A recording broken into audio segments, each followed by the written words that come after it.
আজকে খুব ফুচকা খাইতে ইচ্ছা করছিল, তো ভাবলাম যে ফুচকা খাই কিনে। তো তারপরে আবার মনে পড়লো যে গরমের দিনে ফুচকার মধ্যে কি কি মিশানো হতে পারে।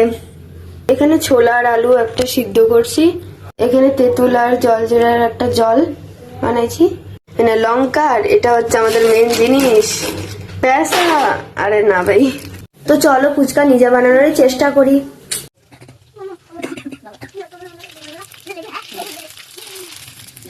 এখানে জিরা, ধইনা আর লঙ্কার কুচি দিছি, এবার মাখবো।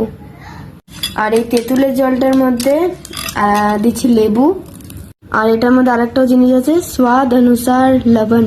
আমি যাবো। আচ্ছা, তুমিও খাবা তো?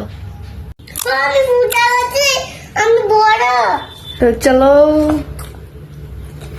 যদিও দোকানের ফুচকার যেরকম টেস্ট হয় ওরকম টেস্ট হয় নাই, কারণ ওদের হাতে অনেক জাদু থাকে, ওরা অনেক কিছু মিশায়। Just kidding. খাবা নাকি মা? কিন্তু আমি বানিয়েছিলাম, তবে অবভিয়াসলি ভালো হবে। তো আজকের ভিডিও এতটুকুই, টাটা বাই বাই।